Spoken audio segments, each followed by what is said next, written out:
ओम शांति।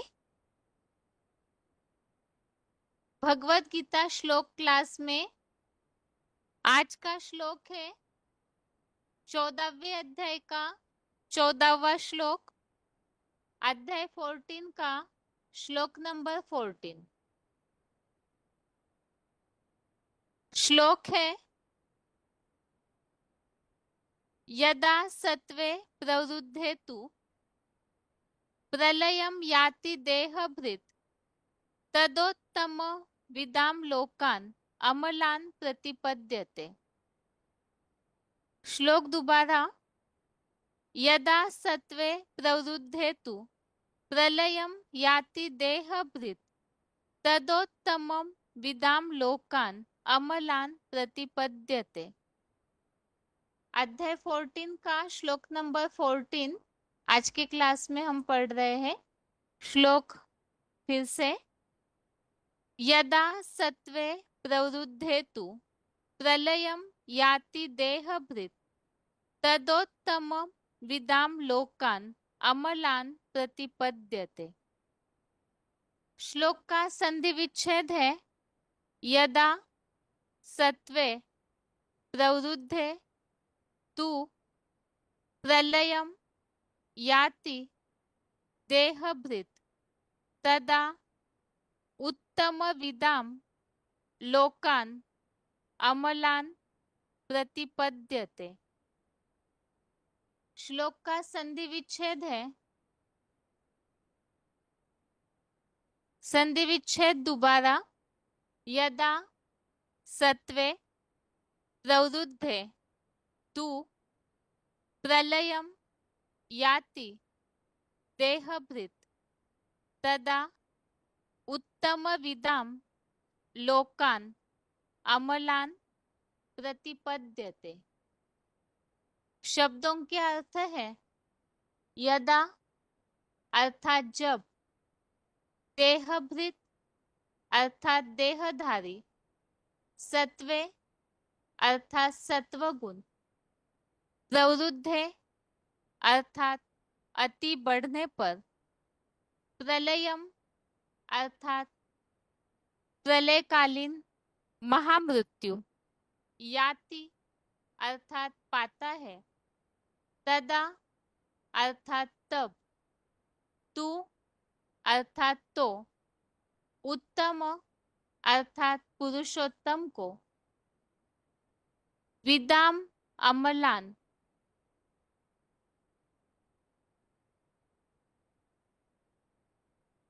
विदाम अर्थात जानने वाले, अमलान अर्थात निर्मल, लोकान प्रतिपद्यते।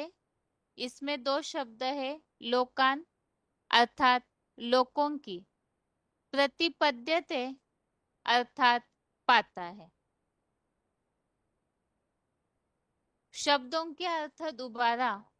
यदा अर्थात जब, देहभृत अर्थात देहधारी, सत्वे अर्थात सत्वगुण, प्रवृद्धे अर्थात अति बढ़ने पर, प्रलयम अर्थात प्रलयकालीन, याति प्रलयम अर्थात प्रलयकालीन महामृत्यु, याति अर्थात पाता है, तदा अर्थात तब, तू अर्थात तो, उत्तम अर्थात पुरुषोत्तम को, विदाम अमलान, विदाम अर्थात जानने वालों के, अम्लान अर्थात निर्मल, लोकान प्रतिपद्यते, लोकान अर्थात लोकों की, प्रतिपद्यते अर्थात पाता है। श्लोक का अर्थ है जब देहधारी सत्वगुण अति बढ़ने पर प्रलयकालीन महामृत्यु पाता है, तब तो पुरुषोत्तम को जानने वालों के निर्मल लोकों की पाता है।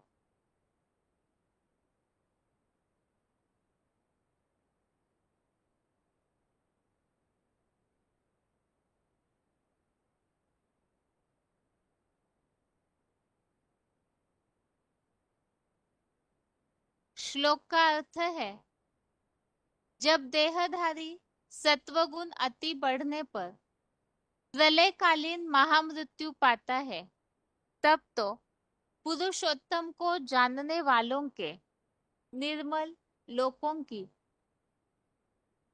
जन्म पाता है।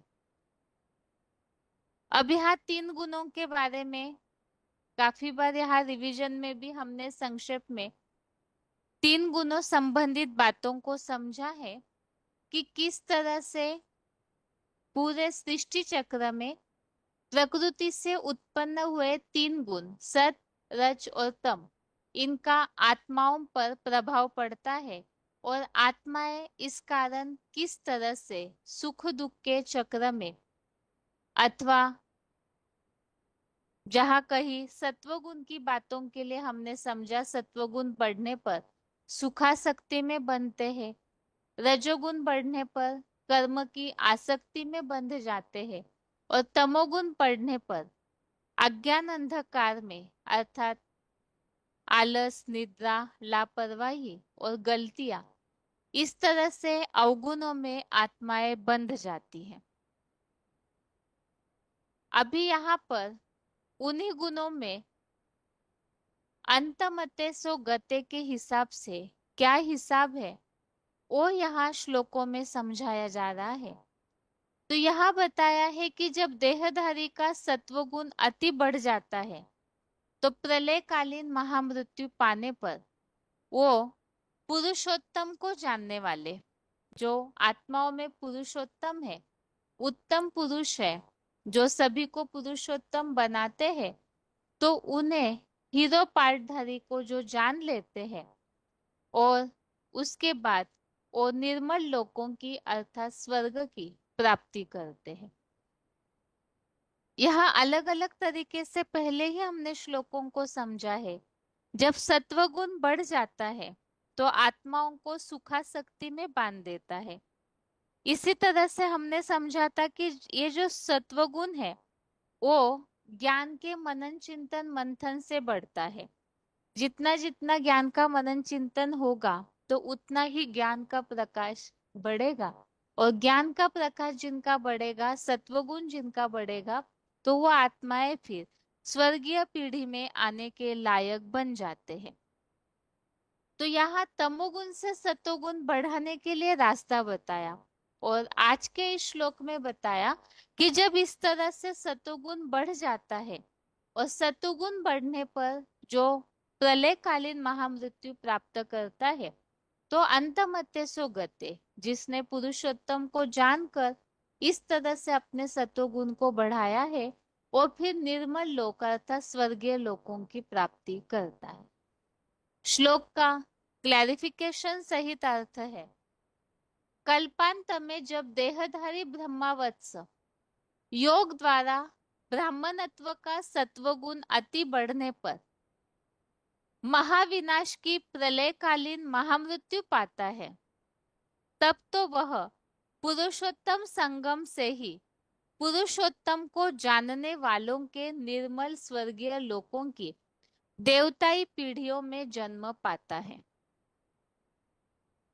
तो यहाँ पर इस श्लोक में इस बात को समझाया है, जब देहधारी ब्रह्मावत्स अर्थात ब्राह्मण आत्माएं, क्योंकि जैसे कि यहाँ हम 14वें अध्याय के शुरू में समझे हैं इन बातों को कि किस तरह से नई दुनिया की शुरुआत या इस सृष्टि की आदिकाल से शुरुआत हुई है, होती है।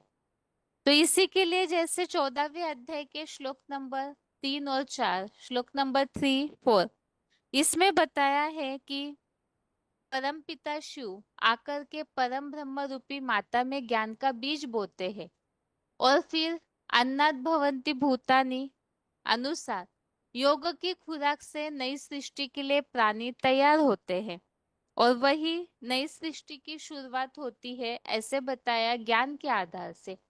तो यहाँ इसी बात को और आगे बताया है कि जब ऐसे ब्राह्मण वत्स तैयार हुए हैं तो उन ब्राह्मण वत्सों का योग द्वारा ब्राह्मणत्व का सतोगुण बढ़ने पर याद से ही आत्मा सात्विक सतो प्रधान बनती है, क्योंकि याद से पाप कर्मों का विनाश होता है।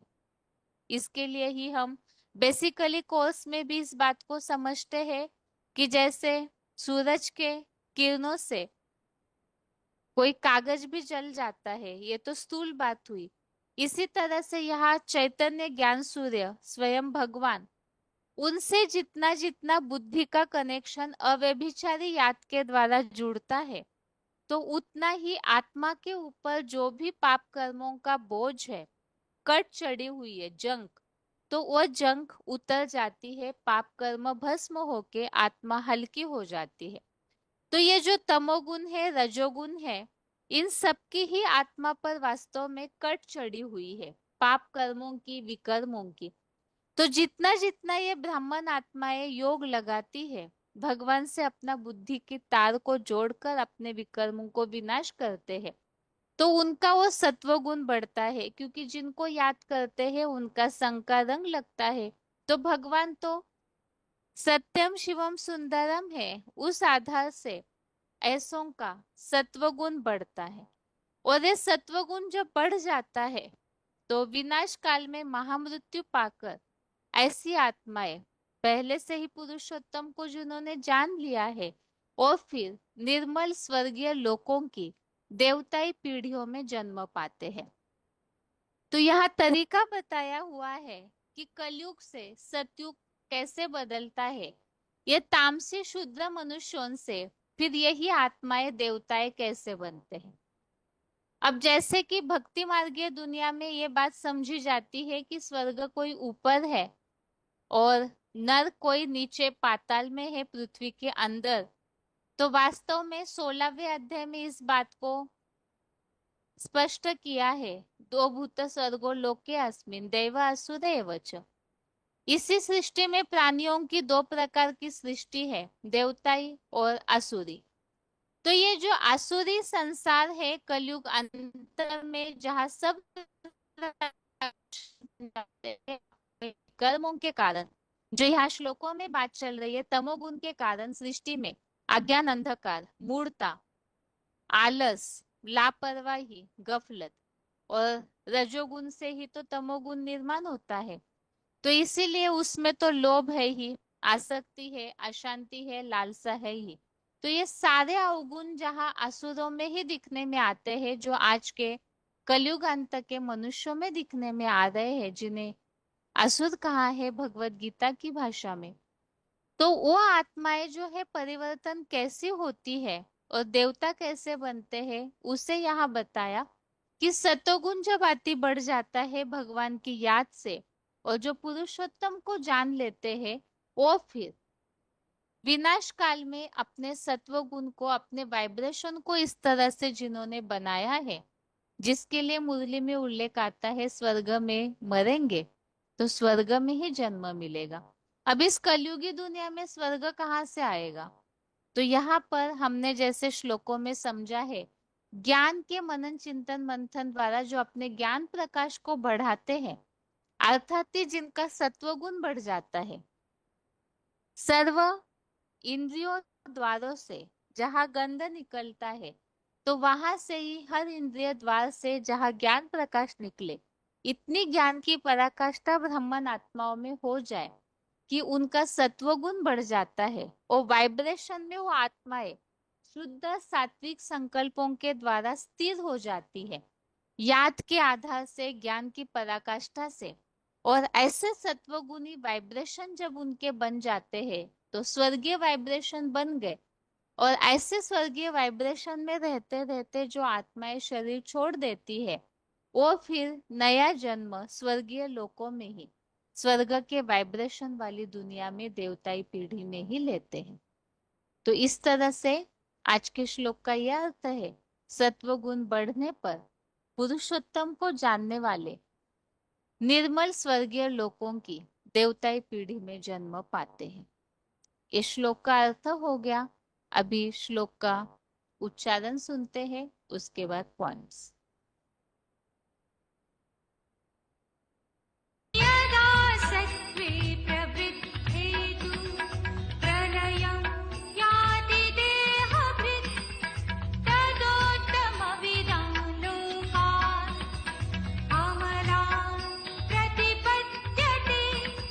कल्पांत में जब देहधारी ब्रह्मावत्स योग द्वारा ब्राह्मणत्व का सत्वगुण अति बढ़ने पर महाविनाश की प्रलयकालीन महामृत्यु पाता है, तब तो वह पुरुषोत्तम संगम से ही पुरुषोत्तम को जानने वालों के निर्मल स्वर्गीय लोकों की देवताई पीढ़ियों में जन्म पाता है।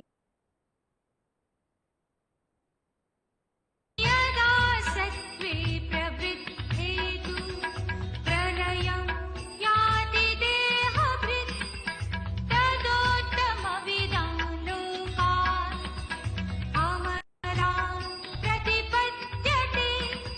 कल्पांत में जब देहधारी ब्रह्मावत्स योग द्वारा ब्राह्मणत्व का सत्वगुण अति बढ़ने पर महाविनाश की प्रलयकालीन महामृत्यु पाता है, तब तो वह पुरुषोत्तम संगम से ही पुरुषोत्तम को जानने वालों के निर्मल स्वर्गीय लोकों की देवताई पीढ़ियों में जन्म पाता है।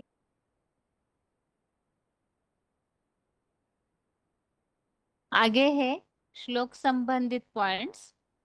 पहला पॉइंट है BCD number 1685, BCD number 1685 24 minute 24 minutes के बाद से लिया हुआ पॉइंट है, योग द्वारा सत्व गुण बढ़ जाता है।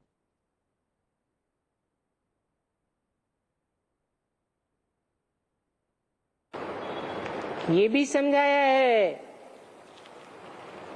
अभी हम ब्राह्मण हैं, फिर ब्राह्मण से देवता बनेंगे। बाबा को याद करते रहेंगे तो तुम्हारी आत्मा सतो प्रधान बन जाएगी।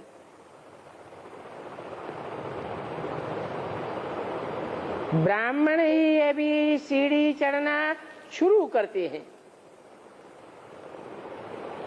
चढ़ती कला ब्राह्मणों की होती है।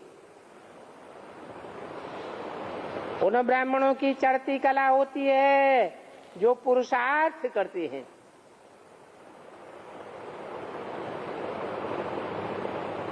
शरीरार्थ नहीं करते। किसके अर्थ करते हैं? पुरुष माने आत्मा, पुरुषार्थ आत्मा के अर्थ करते हैं। उन ब्राह्मणों की बात है चढ़ती कला।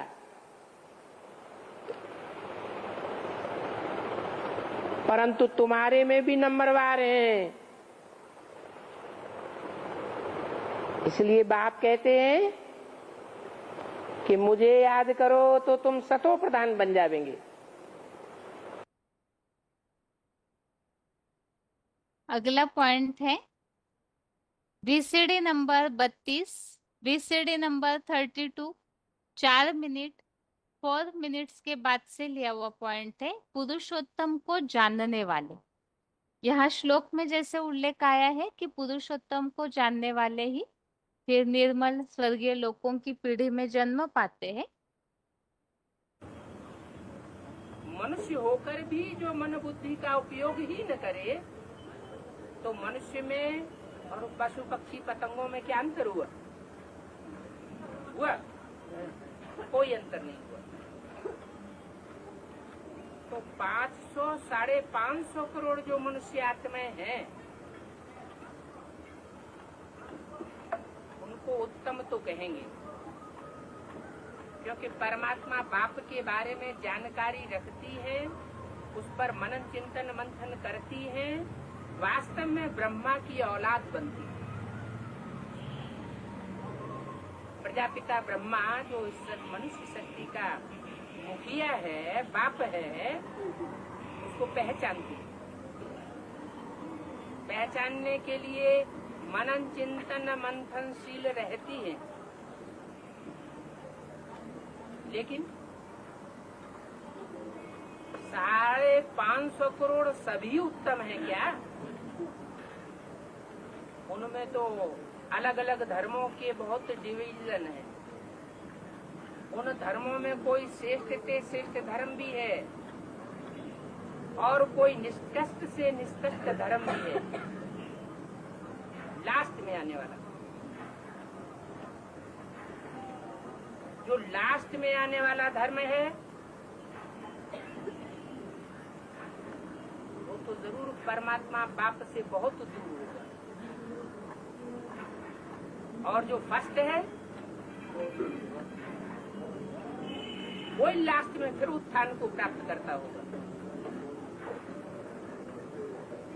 तो फर्स्ट है आदि सनातन देवी देवता धर्म। उसमें दो ग्रुप हैं, एक सूर्यवंश और दूसरा चंद्रवंश। एक बार इसी पॉइंट को दोबारा सुनते हैं। पॉइंट में VCD का आवाज थोड़ा कम है, इसीलिए। VCD नंबर 32, पुरुषोत्तम को जानने वाले। मनुष्य होकर भी जो मन बुद्धि का उपयोग ही न करे तो मनुष्य में और पशु पक्षी पतंगों में क्या अंतर हुआ? कोई अंतर नहीं हुआ। तो 500 साढ़े 500 करोड़ जो मनुष्य आत्माएं हैं उनको उत्तम तो कहेंगे, क्योंकि परमात्मा बाप के बारे में जानकारी रखती है, उस पर मनन चिंतन मंथन करती है, वास्तव में ब्रह्मा की औलाद बनती है। प्रजापिता ब्रह्मा जो इस मनुष्य शक्ति का मुखिया है, बाप है, उसको पहचानती है। पहचानने के लिए मनन चिंतन मंथनशील रहती है, लेकिन 550 करोड़ सभी उत्तम हैं क्या? उनमें तो अलग अलग धर्मों के बहुत डिवीजन है। उन धर्मों में कोई श्रेष्ठ धर्म भी है और कोई निष्कष्ट से निष्कष्ट धर्म भी है। लास्ट में आने वाला जो लास्ट में आने वाला धर्म है वो तो जरूर परमात्मा बाप से बहुत दूर होगा। और जो फर्स्ट है वही लास्ट में फिर उत्थान को प्राप्त करता होगा। तो फर्स्ट है आदि सनातन देवी देवता धर्म। उसमें दो ग्रुप हैं, एक सूर्यवंश और दूसरा चंद्रवंश। अगला पॉइंट है audio number 440, audio number 440, 10 minute 10 minutes के बाद से लिया हुआ पॉइंट है, पुरुषोत्तम संगम युग से। पिता परमात्मा पहले पहले ब्रह्मा मुख से ब्राह्मण सृष्टि रचते हैं। पहले पहले नई सृष्टि है संगम युग की। क्या कहा? सतयुग की है नई सृष्टि या संगम की है? संगम की अभी नई सृष्टि है। अभी संगम युग में नई सृष्टि है। कब? पहले पहले नई सृष्टि है संगम की, माना जरूर संगम युग में ही कोई पुरुषोत्तम संगम युग है जिसमें पुरुषोत्तम और पुरुषोत्तमनी संसार के सामने प्रत्यक्ष होते हैं। तो स्वर्णम संगम युग कहा जाता है।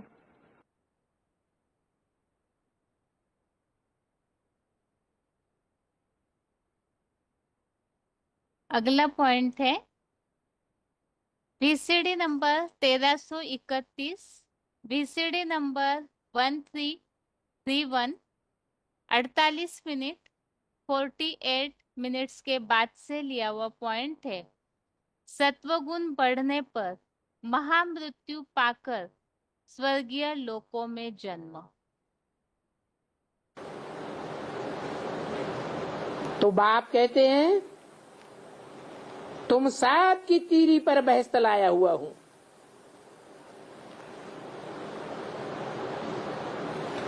तुम भी समझते हो बाबा ने हमारे लिए सौगात तीरी पर लाई है।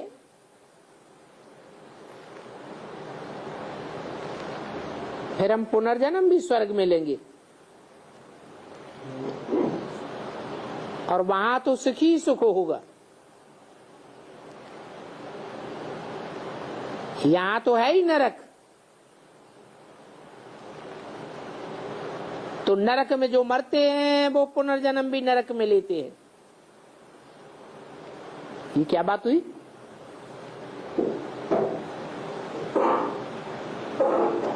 है स्वर्ग कैसे आवेगा?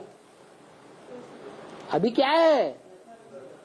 तो नरक में जो मरेंगे 70-71 साल तो हो चुके। नरक में मरेंगे तो नरक में दुख की दुनिया में जन्म लेंगे, और स्वर्ग अभी है नहीं, तो स्वर्ग में मरेंगे कैसे? है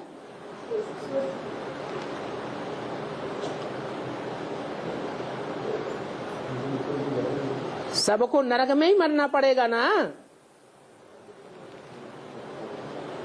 या कोई स्वर्ग में मरेंगे? स्वर्ग में भी मरेंगे? है ही नहीं स्वर्ग, है नहीं। जब है ही नहीं तो मरेंगे कहां से स्वर्ग में? है स्वर्ग? हाँ, अपना वाइब्रेशन स्वर्गीय स्टेज का खुद ही बनाना पड़े। ज्ञान की इतनी पराकाष्ठा हो जाए, आत्मा पुरुषार्थ करते करते ऐसी ऊंची स्टेज को प्राप्त कर जाए कि जो भी हमारे वातावरण में, वायुमंडल में आवे, हमारे संसर्ग संपर्क में आवे, वो भी खुशी का अनुभव करे।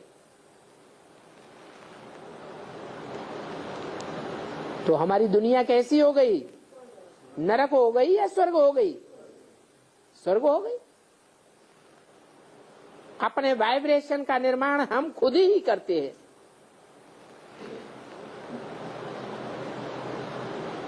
बच्चा जब जन्म लेता है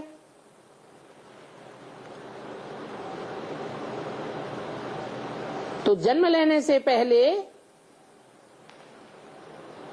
आत्मा को पिछला शरीर छोड़ना पड़ता है ना।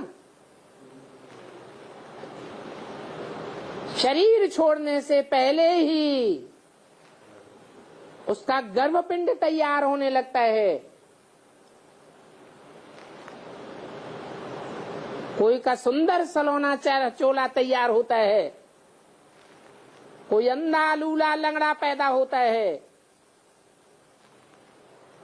ये किस आधार पर है? आत्मा की स्टेज वाइब्रेशन के आधार पर। हर मनुष्य आत्मा का अपना अपना वाइब्रेशन होता है। इसलिए बोला सुख में मरेंगे तो सुख की दुनिया में जन्म लेंगे, अंतमते सोगते। दुख में मरेंगे तो दुख की दुनिया में जन्म लेंगे। तो कोई तो हाय हाय करते करते मरेंगे, क्योंकि जब नई दुनिया की स्थापना होती है तो एक तरफ जय जयकार और दूसरी तरफ हाहाकार होता है। अभी तुम समझते हो बरोबर, ये राइट बात है। वहां तुम स्वर्ग में होंगे, अर्थात स्वस्थिति में होंगे। स्वस्थिति तुम्हारी पक्की हो जाएगी। कोई भी परिस्थिति आवे, कोई भी माया की परीक्षा आवे, तुम अटल हो जाएंगे। आत्म की स्थिति से टलने वाले नहीं होंगे। तुम्हारा स्वर्गीय वातावरण, स्वर्गीय वाइब्रेशन तुमको स्वर्ग में जन्म दिलाने के निमित्त बनेगा।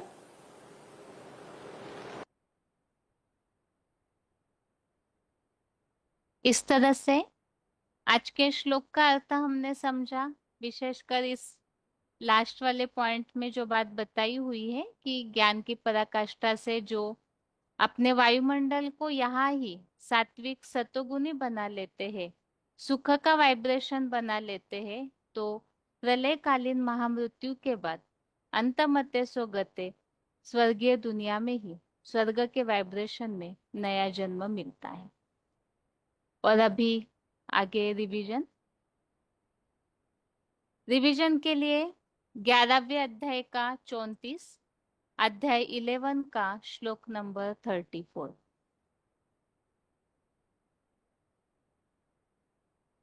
विराट रूप के वर्णन में हम यहाँ पिछले कुछ श्लोकों से जो बात समझ रहे हैं, भगवान ने अर्जुन को विराट रूप में भयंकर रूप दिखाया, जिसके कारण अर्जुन ने भगवान से कहा कि आपका ये भयंकर रूप देखकर तीनों लोग कांप रहे, मैं भी भयभीत होकर के कांप रहा हूँ, दिशाएं भूल गया हूँ, चैन नहीं पड़ता है, क्योंकि ऐसी भयंकर वाणी, मुख उगल आग उगलते हुए मुख, विकराल दाढ़े जो एटम बॉम्ब्स विनाश काल में फटते हैं, जिस समय ही भगवान का वो रूप प्रत्यक्ष होता है, तो ऐसे समय पर सारी सृष्टि कंपायमान होती है।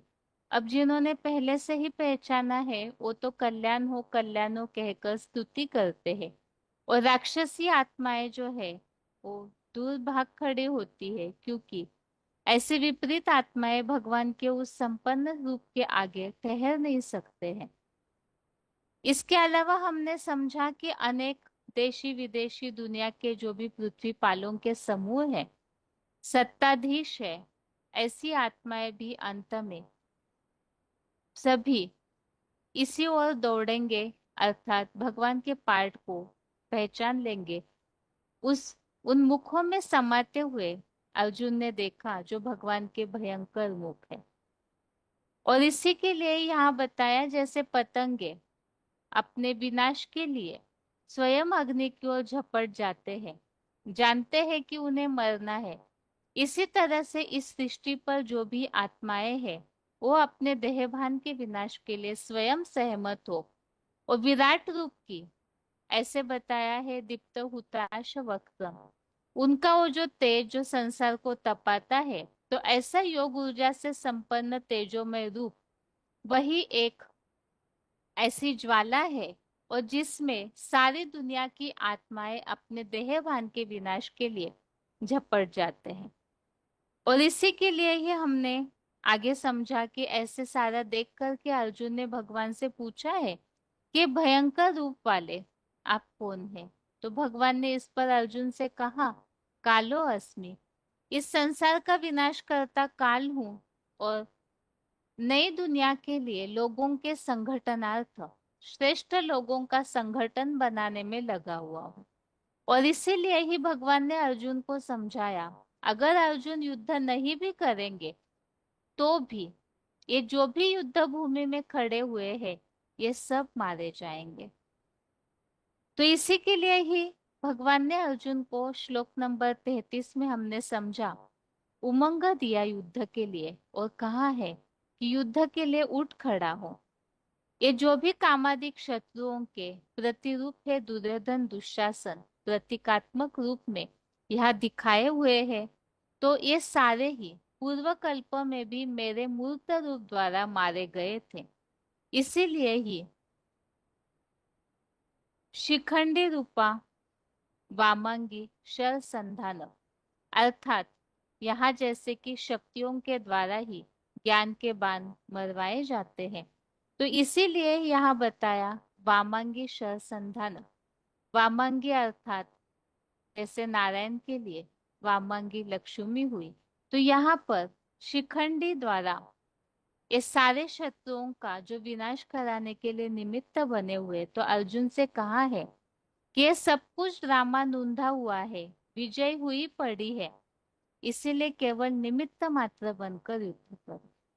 जैसे इस श्लोक में पॉइंट्स के द्वारा हमने समझा, और भगवत गीता जब से हम पढ़ रहे हैं तब से इस बात को समझा है कि भगवत गीता में भगवान ने केवल अर्जुन को ही गीता का ज्ञान नहीं दिया, न केवल अर्जुन के उद्धार के लिए ज्ञान समझाया है, बल्कि अर्जुन तो केवल मानव जाति का प्रतिनिधित्व कर रहे हैं, बाकी सारी मानव जाति के लिए ही, जो कलयुग अंत में धर्म क्षेत्र कुरुक्षेत्र अनेक धर्मों की युद्ध भूमि और इसमें बनाए हुए कर्म कांडों की विविध प्रकार के कर्मों की युद्ध भूमि में फंसे हुए हैं।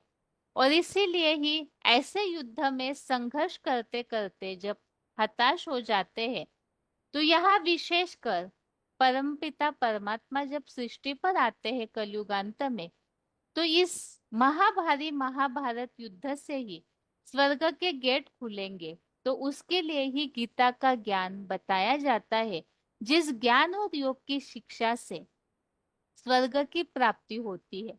तो महाभारी महाभारत युद्ध से तो हर एक को प्रसारित होना ही है। अब इसमें अगर कोई पीछे भाग खड़े होते हैं, युद्ध छोड़ करके बैठ जाते हैं, तो नहीं चलेगा, क्योंकि इस युद्ध से सबको ही प्रसारित होना है।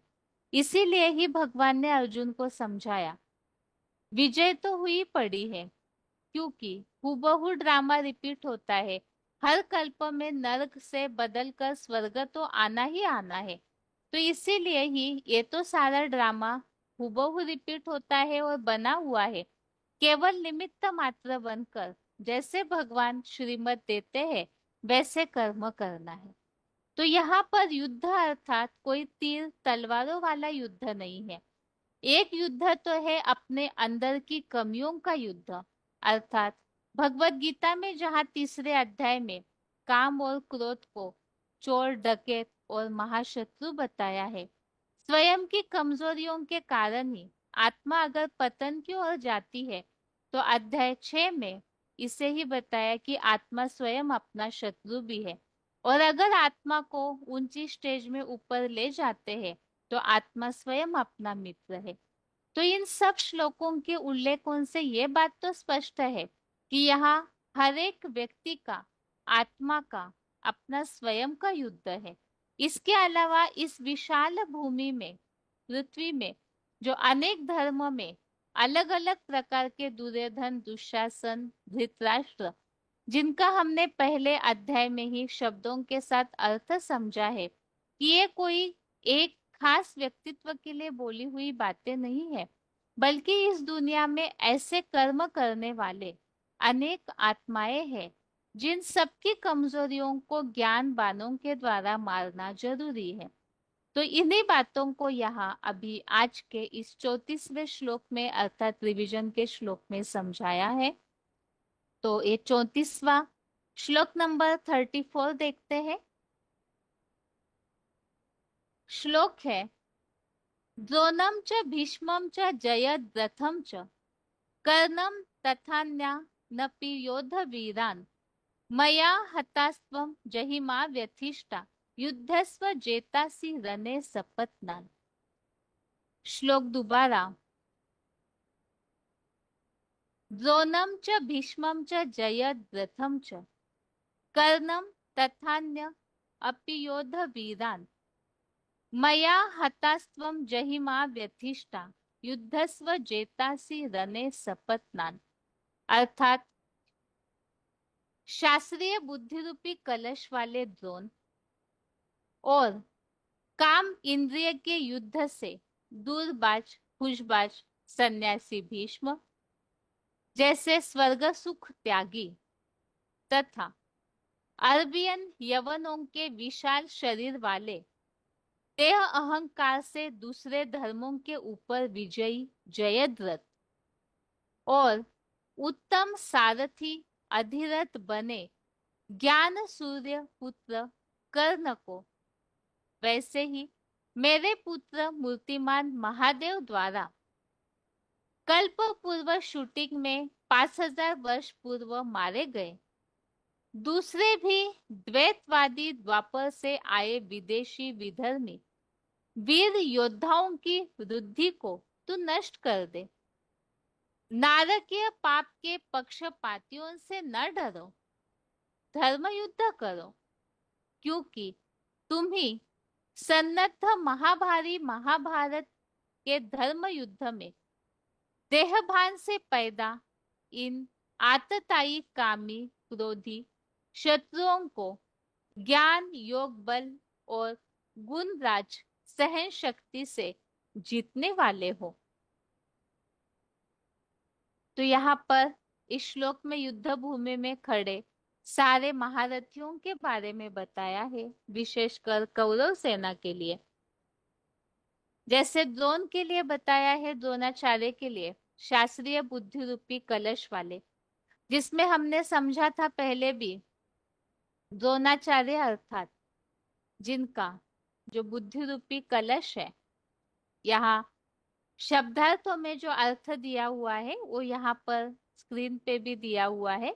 द्रोणाचार्य अर्थात कलयुग अंत काल के धुरंधर पंडित विद्वान आचार्य, जिनका उत्पत्ति स्थान द्रोण कलश अर्थात मिट्टी का द्रोण और अच अर्थात शास्त्रीय ज्ञान रूपी देह भान की मिट्टी से बनी बुद्धि का अज्ञान कलश, अर्थात इनका जो जन्म है वो बताया द्रोण अर्थात ऐसा मिट्टी का द्रोण है, उससे हो रहा है। शास्त्रीय ज्ञान के द्वारा ही वो आत्माएं जो है प्रसिद्धि को पाती है।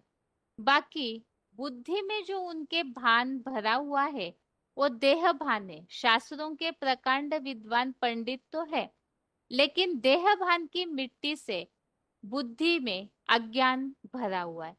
अर्थात शास्त्रों का ज्ञान है तो अपन को ज्ञानी कहलाते हैं, लेकिन बुद्धि में देह भान के कारण जहाँ देह भान है वहां अज्ञानता है ही। दूसरा यहाँ श्लोक में उल्लेख आया है सन्यासी भीष्म। तो पितामह भीष्म के लिए भी हमने पहले ही समझा है, एक तो काम इंद्रिय के युद्ध से दूरबाज खुशबाज सन्यासी भीष्म जो स्वर्ग सुख के त्यागी है।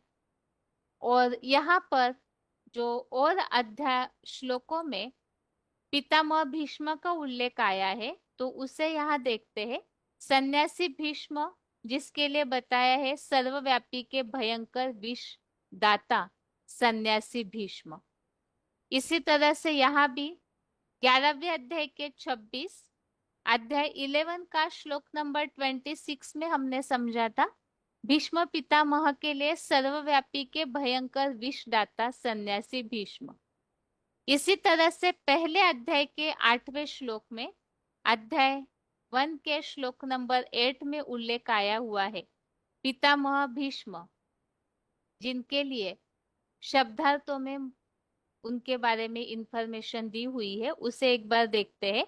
बाकी इसके अलावा आगे जो बात बताई हुई है जयद्रथ, जयद्रथ अर्थात अरबियन यवनों के विशाल शरीर वाले देह अहंकार से दूसरे धर्मों के ऊपर विजयी जयद्रथ।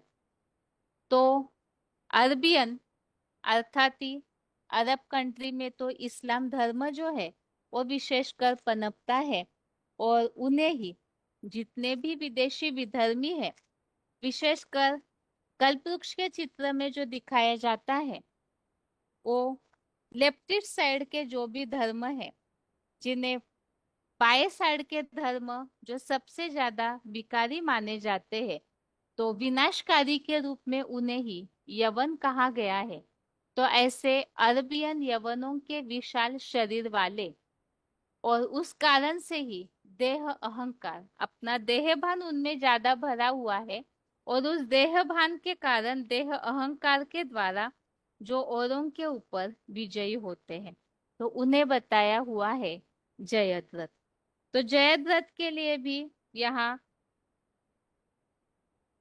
शुरुआत में शब्दार्थों में जो इंफॉर्मेशन दी हुई है उसे देखते हैं। जयद्रथ, जयत प्लस रथ अर्थात जिसका विशालकाय विदेशी अरबियन देह रूपी रथ ही जय पाता हो, जिसका विशालकाय विदेशी अरबियन देह रूपी रथ ही जय पाता हो। अर्थात जो देहभान है, हट्टे कट्टे होते हैं ऐसे विदेशी आत्माएं विशेषकर जो अरबियंस है, तो वो अपने देह भान के बल पर विजय पाते हैं, उन्हें कहा है जयद्रथ।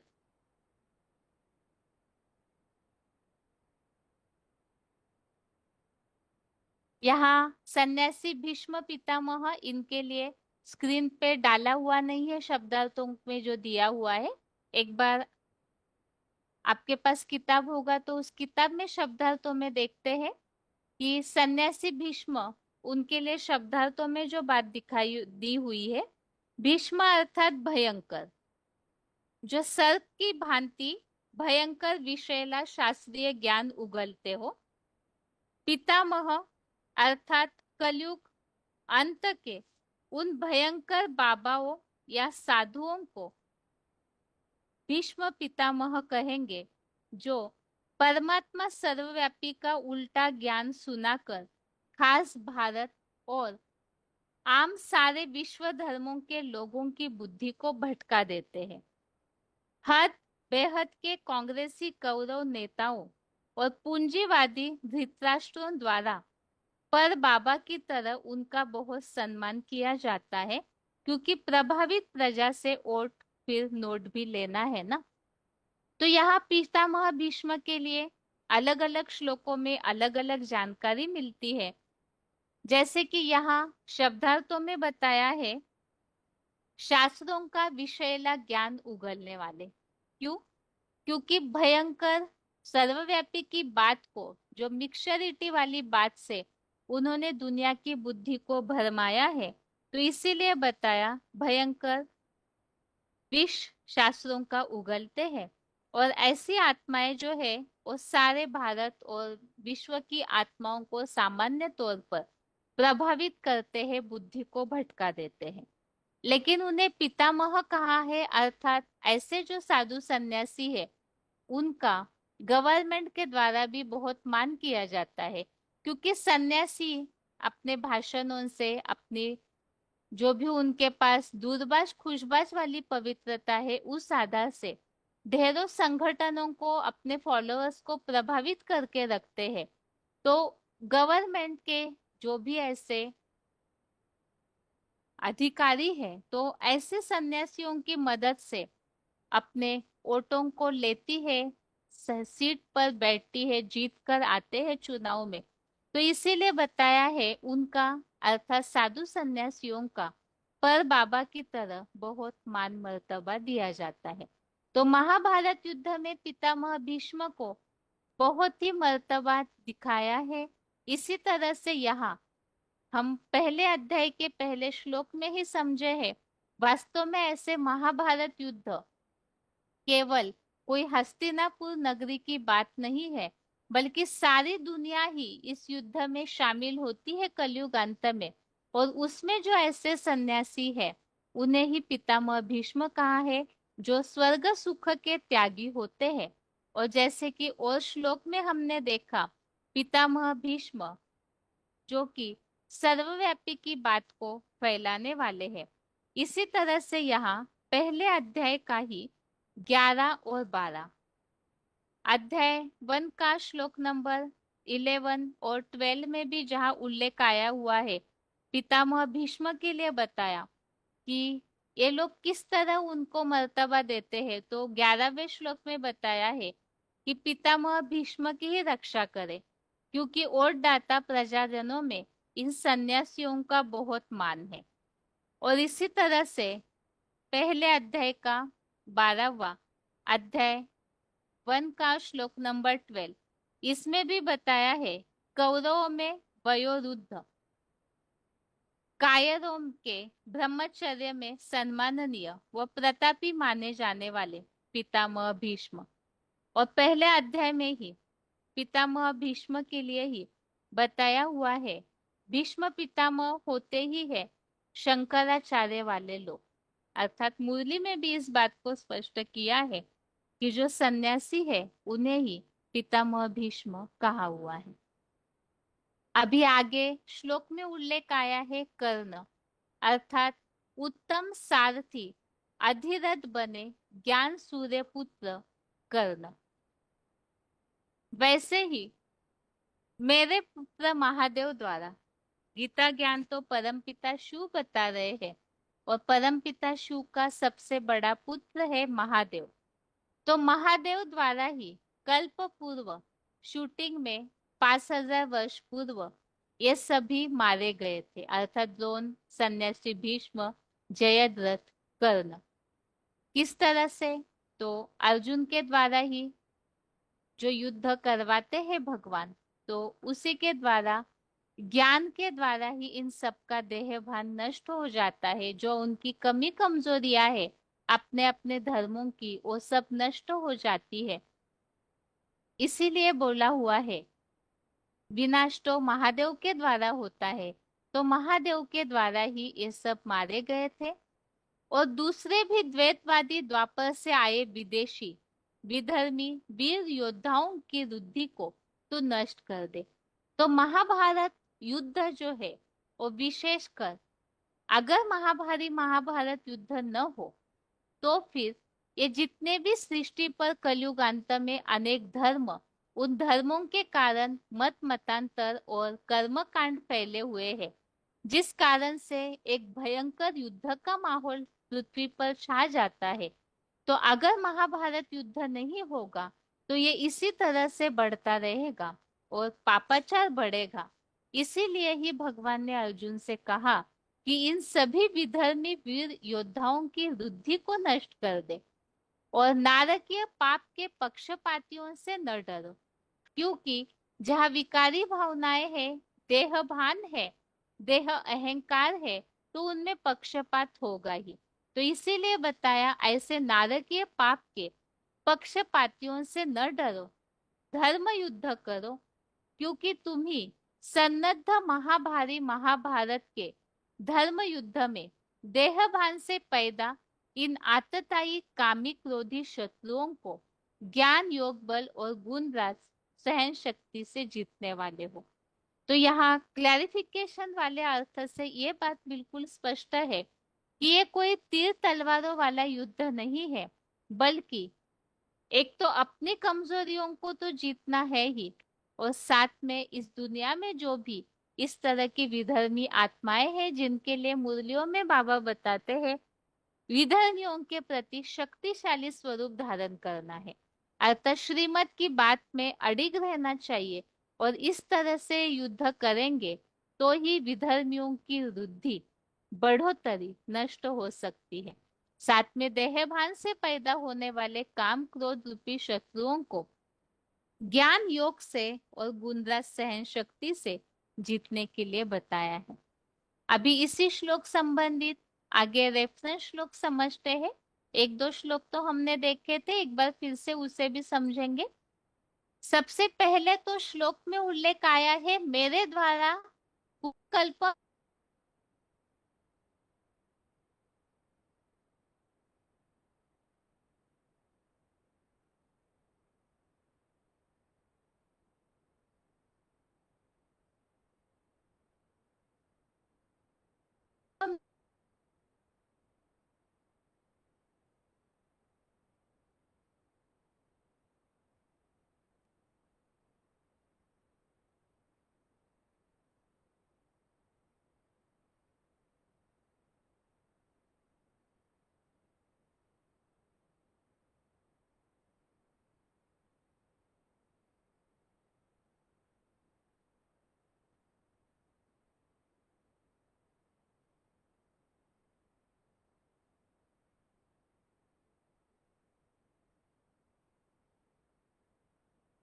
तो यहाँ हम टॉपिक समझ रहे थे रेफरेंस श्लोकों में मेरे द्वारा मारे गए थे। तो दुर्योधन दुशासन जैसे और भी जो भी वीर योद्धाएं हैं मेरे मूर्त रूप द्वारा पूर्व कल्प में भी मारे गए थे। इस बात का उल्लेख हमने पिछले श्लोक में ही समझा है, 11वें अध्याय का 33 श्लोक नंबर 33 में। और इसके अलावा शब्दों के अर्थ अभी अभी हमने समझे ही, द्रोणाचार्य और जयद्रथ का। अभी आगे श्लोक में जो उल्लेख आया है भीष्म, द्रोण और कर्ण इनका, तो इसमें से भीष्म पितामह इनके लिए अभी अभी हमने समझा सर्वव्यापी के भयंकर विषदाता सन्यासी भीष्म, 11वें अध्याय का 26, अध्याय 11 का श्लोक नंबर 26। इसी में कलयुगी प्राचार्य द्रोण और कर्ण के लिए सर्वोत्तम सूर्य जैसा सेवक अधिरथ सारथी का पुत्र कर्ण। इसी तरह से पहले अध्याय का 8वां, अध्याय 1 का श्लोक नंबर 8, इसमें भी पितामह भीष्म का उल्लेख है, जो शब्दार्थों में उनकी जानकारी अभी हमने पढ़ी है ही, और द्रोणाचार्य का उल्लेख इसमें आया है। इसके अलावा कर्ण का भी उल्लेख आया हुआ है, लेकिन इसमें विशेष अर्थ दिया हुआ नहीं है। आगे श्लोक में उल्लेख आया है युद्ध के लिए युद्ध कर, युद्ध के लिए तैयार हो जा। तो इसी तरह से अर्जुन को जहां भी भगवत गीता में युद्ध के लिए प्रेरणा दी हुई है कि ये वास्तव में धर्म युद्ध है, और इसी के उल्लेख के श्लोक दूसरे अध्याय का 18, अध्याय 2 का श्लोक नंबर 18 में भी बताया है, हे भरतवंशी धर्म युद्ध कर। दूसरे अध्याय का 37 इसमें उल्लेख आया है, हौसले से लड़ते लड़ते मौत पाई तो भी स्वर्ग पाएगा, जीत कर भी धरनी को भोगेगा, इसीलिए युद्ध के लिए निश्चय कर उठ खड़ा हो। दूसरे अध्याय का 38, अध्याय 2 का श्लोक नंबर 38, इसमें भी उल्लेख आया है, स्वयं को स्थिर करके, हानि लाभ जय पराजय सब में स्थिर करके धर्म युद्ध के लिए तैयार हो जा। तीसरे अध्याय का 30वां, अध्याय 3 का श्लोक नंबर 30, इसमें भी उल्लेख आया है, ममताहीन आशाहीन निस्ताप होकर धर्म युद्ध कर। आगे है इसी टॉपिक के लिए युद्ध के लिए तैयार हो जा, 8वें अध्याय का 7वां, अध्याय 8 का श्लोक नंबर 7, इसमें भी उल्लेख आया है, विकारी माया की विकारों की माया से अहिंसक युद्ध कर। ये श्लोक का अर्थ हमने समझा। वास्तव में धर्म युद्ध है, अपनी कमी कमजोरियां और इस सृष्टि पर जो भी ऐसी विदेशी विधर्मी आत्माएं हैं उनसे युद्ध करने की बात इस श्लोक में समझाई हुई है, और कैसे युद्ध करना है वो भी हमने समझा ज्ञान योग बल के आधार से। अभी इस श्लोक संबंधित पॉइंट्स और उच्चारण।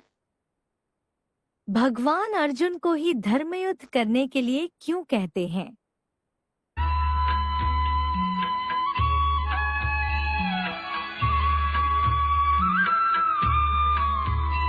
द्रोणं च भीष्मं च जयद्रथं च कर्णं तथान्यानपि योधवीरान् मया हतास्सन् जहिमा व्यथिष्ठा युध्यस्व जेतासि रणे सपत्नान्। द्रोणम च भीष्मम, द्रोण और सन्यासी भीष्म, च जयद्रथम च कर्णम, तथा जयद्रथ और कर्ण को, तथा मया हतान अन्यान अपि, वैसे ही मेरे द्वारा मारे गए दूसरे भी। योद्ध वीरान त्वम जहिमा व्यथिष्ठा युध्यस्व, वीर योद्धाओं को तू नष्ट कर दे, ना डरो, युद्ध करो। रणे सपत्नान जेतासी, धर्मयुद्ध में शत्रुओं को जीतने वाले हो। द्रोणम च भीष्मम च जयद्रथम च कर्णम तथा मया हतान अन्यान अपि, योद्ध वीरान त्वम जहिमा व्यथिष्ठा युध्यस्व रणे सपत्नान जेतासी।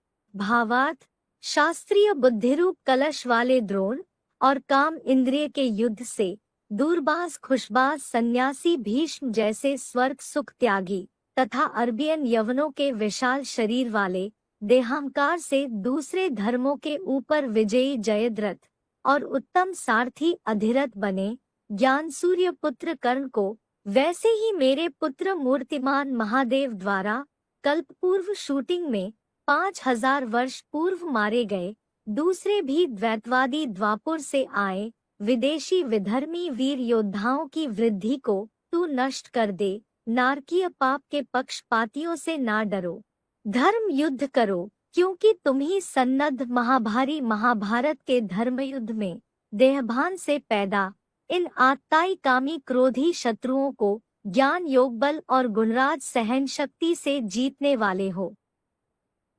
शास्त्रीय बुद्धिरूप कलश वाले द्रोण। द्रोण आचार्य नाम क्या रखा? वार्तालाप नंबर 1105, डिस्कशन नंबर 1105। बुद्धिरूप कलश वाले द्रोण। द्रोण आचार्य नाम क्या रखा? द्रोण आचार्य। काहे के आचार्य? द्रोण के। द्रोण कहते हैं घड़ा। कौन सा घड़ा? ज्ञान का कलश। तो जो ज्ञान का कलश है उसके वो आचार्य है। भक्ति मार्ग में शास्त्रों को ही ज्ञान कहा जाता है, उसके वो आचार्य हैं, व्याख्या करने वाले हैं। जो विद्वान पंडित आचार्य हैं, काशी से बड़े बड़े टाइटल लेते हैं, वो द्रोणाचार्य हैं। कामेंद्रिय के युद्ध से दूरबाज खुशबाज सन्यासी भीष्म। और वो सन्यासी जो बाल ब्रह्मचारी हैं, वो भीष्म पितामह है। वो तो बाहर की दुनिया की बात हुई। ब्राह्मणों की दुनिया में भीष्म पितामह कौन है? भीष्म पितामह माने जो गुरु बन करके बैठते हैं, अपने को भगवान साबित कर देते हैं। मैं ही भगवान हूं, शिवो हम है। ब्रह्मा ब्रह्मा बड़ा बड़ा बड़े से बड़ा सन्यासी नहीं है। वो तो अंत तक यशोदा माता को साथ लेकर के रहे। उन्होंने कहा निकाल दिया। यशोदा माता जो उनकी पत्नी थी, उनको उन्होंने अलग थोड़े ही कर दिया, छोड़ थोड़े ही दिया। तो उनको सन्यासी नहीं कह सकते, बाल ब्रह्मचारी नहीं कह सकते। हाँ, अरबियन यवनों के विशाल शरीर वाले देहांकार से विजयी जयद्रथ। जैसे देह अभिमानी बहुत बड़ा होगा, तो देह अभिमानी होगा तो कहेंगे इस षष्ठी रूपी रंगमंच पर जितने भी धर्म पिताएं और उनके फॉलोअर्स हैं, उनमें कौन सा देह अभिमानी धर्म पिता है जिनकी देह बड़ी लंबी चौड़ी होती थी? कौन से धर्म वालों की? VCD number 3203 303203।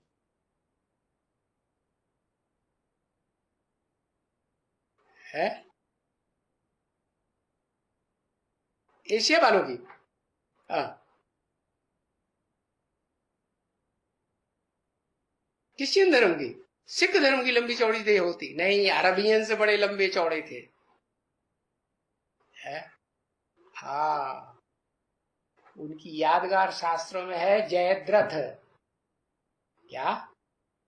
रथ का माने देह का उनको अहंकार बड़ा रहता है। मेरा रथ जो है बड़ा लंबा चौड़ा है, मेरे को कोई जीत नहीं सकता।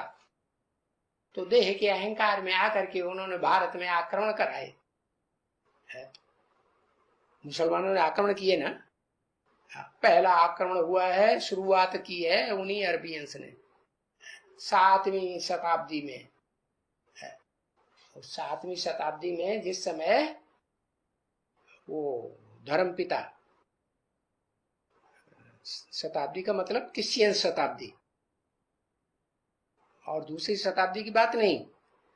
तो क्रिश्चियन शताब्दी जो 7वां, क्राइस्ट को जन्म लिए 700 साल हो गए, तो उस समय वो मोहम्मद बिन कासिम आया और उसने आकर के आक्रमण किया। क्यों आक्रमण किया? क्योंकि जो इब्राहिम धर्मपिता था, उसके बाद सहयोगी धर्मपिता ने आकर के जो टेंडेंसी फैलाई, वाइब्रेशन फैलाया, वो ज्यादा देह अहंकार का होगा कि कम देह अहंकार का होगा? ज्यादा देह अहंकार का। तो उन्होंने यहाँ आकर के हमले शुरू किए। नहीं तो मोहम्मद से पहले भारत में हमले नहीं हुए थे क्या? हुए थे, लेकिन देह का आधार लेकर के हमले नहीं हुए। तो बताया ये जो आत्माएं हैं वो छोटी बड़ी नहीं होती है, छोटा बड़ा शरीर होता है। अब देह समझेंगे तो देह के आधार पर जिनका बड़ा शरीर है उनको बहुत अहंकार आएगा देह का। ज्ञान सूर्य पुत्र कर्ण। कर्ण माने क्या? कर्ण माने कान।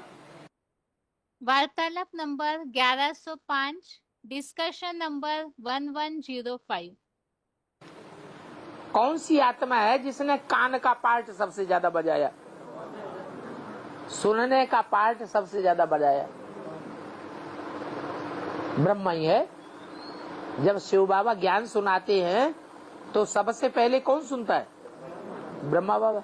और कोई ऐसी मुरली है जो ब्रह्मा बाबा न सुनता हो? हमारे तुम्हारे द्वारा तो कोई मुरली छूट भी जाएगी, छूटती है कि नहीं? छूटती है, लेकिन कोई भी मुरली ऐसी नहीं है जो ब्रह्मा बाबा के द्वारा छूट गई। तो सबसे ज्यादा कौन सुनता है? ब्रह्मा बाबा ज्यादा सुनता है। तो वो कान हो गया। कान का नाम रख दिया कर्ण। क्या नाम रख दिया? कर्ण नाम रख दिया। वो कर्ण को जन्म किसने दिया कि तुम कर्ण हो, कृष्ण हो? कृष्ण, कर्ण और कृष्ण की राशि एक ही है। तो कर्ण को या कृष्ण को जन्म किसने दिया? किसने बताया कि तुम कृष्ण हो, कर्ण हो?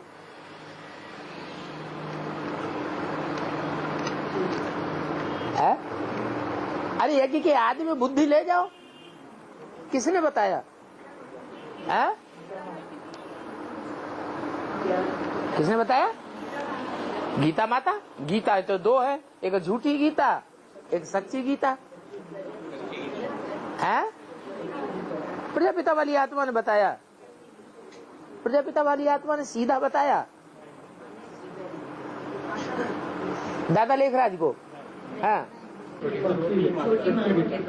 हाँ, बताया तो बड़ी माँ ने पहले, क्योंकि वो बोल बोल वाली थी। लेकिन बोल बोल वाले पर ब्रह्मा बाबा को विश्वास नहीं होता है। छोटी माँ ने जब बताया तो उनको विश्वास हो गया। तो कौरवों के साथ जिंदगी भर कौन रहती है और पांडवों के साथ कौन रहती है? कुंती और द्रौपदी दो ही नाम प्रसिद्ध है। कुंती किसके साथ रहती है? कौरवों के खेमे में कुंती को रहना पड़ता है। तो कुंती का पार्ट किसका हुआ है? छोटी माँ का कुंती का पार्ट हुआ। और छोटी माई ने, कुंती ने जन्म दिया किसको? कर्ण को जन्म दिया। जन्म तो दिया, लेकिन नई दुनिया में पालना की उसने है? नहीं। नई दुनिया में पालना पांडवों की होती है। नई दुनिया में पांडव जाते हैं, कौरव कौरव नहीं जाते इस शरीर से। लेकिन वो पुत्र किसका था? सूर्य का पुत्र था। सूर्य का पार्टी किसका है? अरे राम बलि आत्मा का सूर्य का पार्ट है, वही प्रजापिता। तो वो बाप हो गया, वो अम्मा हो गई। बड़ा पांडव था, मध्यम पांडव था या छोटा पांडव था? कर्ण बड़ा पांडव था। किसी को पता नहीं था। एडवांस पार्टी वालों को पता है? हैं? किसी को पता नहीं था कि पांडवों में बड़ा पांडव कौन? समझते थे सब किसको? युधिष्ठिर को। लेकिन है बड़ा पांडव कौन? कर्ण बड़ा पांडव। तो कर्ण बड़ा पांडव था। किसकी औलाद था? सूर्य की औलाद था। ज्ञान सूर्य का जो पार्ट है उसकी औलाद है। विदेशी विधर्मी की वृद्धि को तू नष्ट कर दे। विनाश भी कल्याणकारी कार्य है। VCD number 1393, VCD number 1393। परंतु भावना कल्याणकारी चाहिए।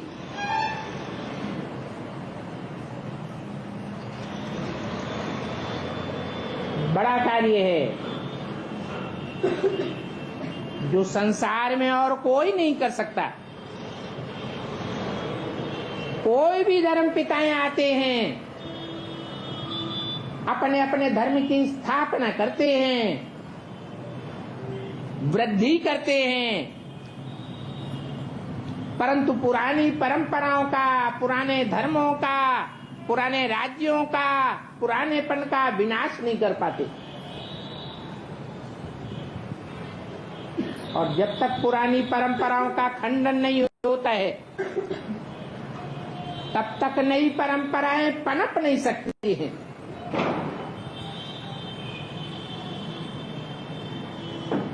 तो स्थापना तो चाहिए। स्थापना के कार्य के लिए ब्रह्मा को दिखाया हुआ है, परंतु ब्रह्मा की पूजा नहीं होती है, क्योंकि स्थापना का कार्य तब तक अधूरा है, तब तक संसार में प्रत्यक्ष नहीं हो सकती स्थापना, जब तक पुरानेपन का विनाश न हो, पुराने धर्मों का विनाश न हो। पुराणखंडी साधु संत महात्मा, पंडा पुजारी मौलवी पोप, इनका पराभव न हो जाए, तो वो कार्य निराकारी स्टेज में ही संभव है। ऐसी निराकारी स्टेज धारण करने वाले को आत्मनिष्ठ कहा गया है गीता में, और बोला है कि आत्मनिष्ठ व्यक्ति सारे संसार की भी हत्या कर दे तो भी उसके ऊपर कोई पाप नहीं लग सकता।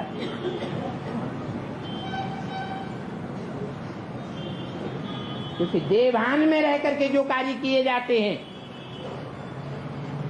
उनसे काम क्रोध लोभ मोह अहंकार पैदा होता है। अगर देवभान ही नहीं है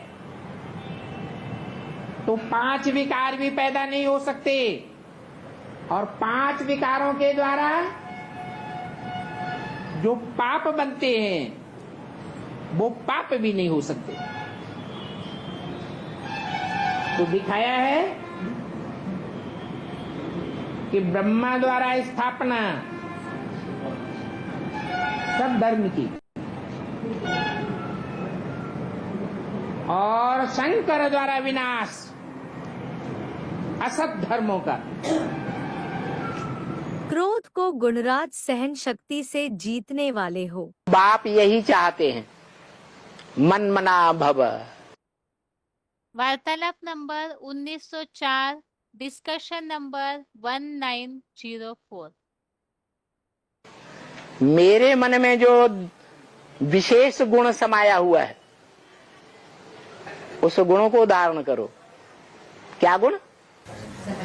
सहन शक्ति। कुछ भी बात आ जाए, सहन शक्ति नहीं छोड़ना।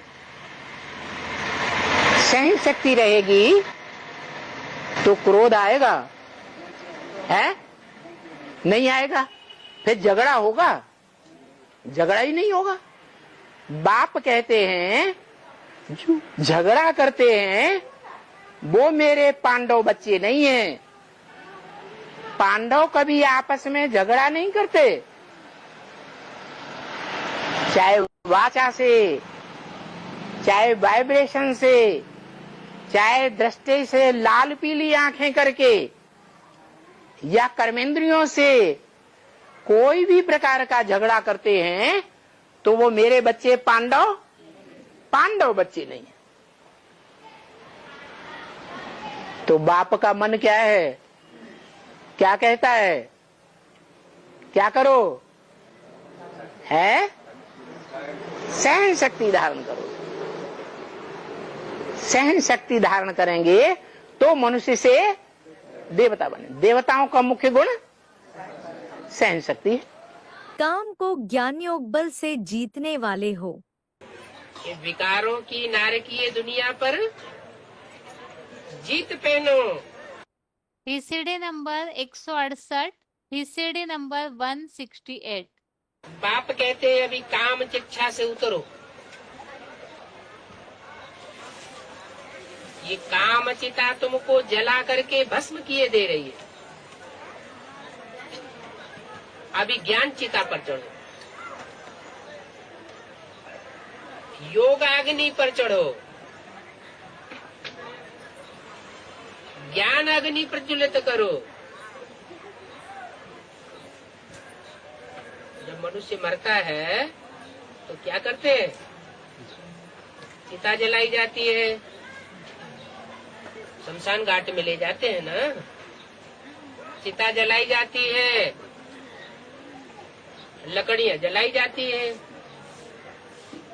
देहवान भस्म हो जाता है, माना देह भस्म हो जाता है और आत्मा उड़ जाती है। यहाँ क्या करना है, यहाँ ये जो विकारों की लकड़ी है इनको जलाना है। इनके साथ ही साथ हमारा देहभान जल जाएगा और आत्मा स्वतंत्र हो जाएगी। अभी इन 5 विकारों में आत्मा बंधी हुई है। आत्ताई कामी क्रोधी शत्रुओं को जीतने वाले हो।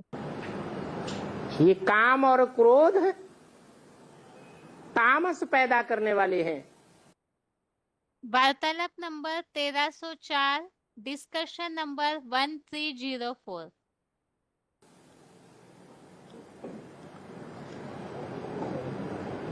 लेकिन इनका अंत कब होता है? अरे किसी चीज का अंत कब होता है? ये अति करने की ताकत बच्चों में नहीं है, इसलिए बाप को आना पड़ता है। बाप ही आकर के काम और क्रोध की अति करके इस कामी क्रोधी दुनिया का अंत कराए देते हैं। इसलिए शंकर की यादगार जो कपड़ा दिखाया है वो लाल वस्त्र दिखाया है। जब तामसी दुनिया ही खलास हो जाती है तो क्या बचता है?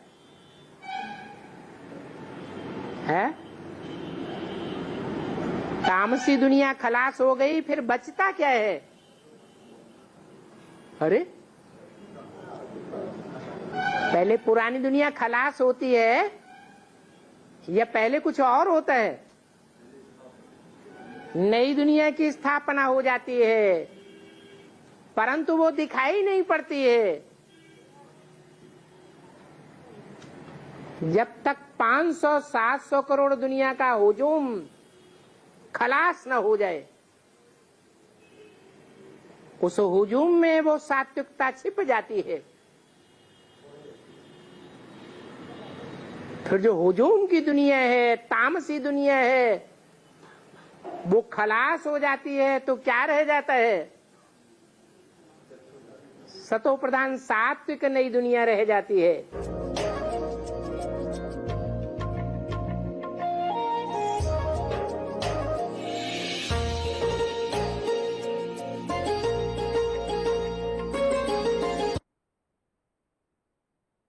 तो इस तरह से आज के क्लास में हमने समझा है 11वें अध्याय के इस 34वें श्लोक से जितने भी महाभारत युद्ध भूमि में योद्धाएं हैं, पितामह भीष्म, द्रोणाचार्य, जयद्रथ, कर्ण, ये सारे ही महादेव के द्वारा मारे गए थे। और यहाँ पर अर्जुन को भगवान ने समझाया है काम क्रोध को ज्ञान योग बल से और गुणराज सहन शक्ति से जीतने वाले बनो।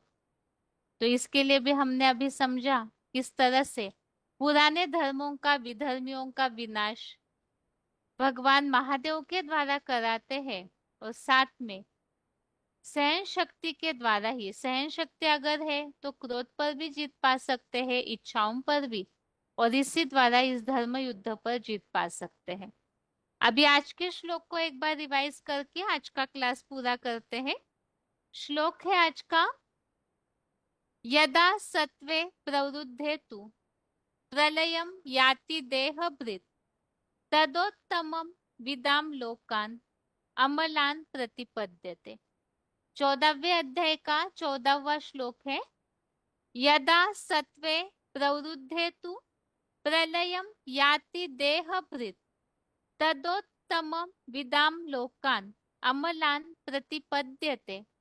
अर्थात कल्पांत में जब देहधारी ब्रह्मावत्स योग द्वारा ब्राह्मणत्व का सत्व गुण अति बढ़ने पर महाविनाश की प्रलयकालीन महामृत्यु पाता है, तब तो वह पुरुषोत्तम संगम से ही पुरुषोत्तम को जानने वाले निर्मल स्वर्गीय लोकों की देवताई पीढ़ियों से जन्म पाता है।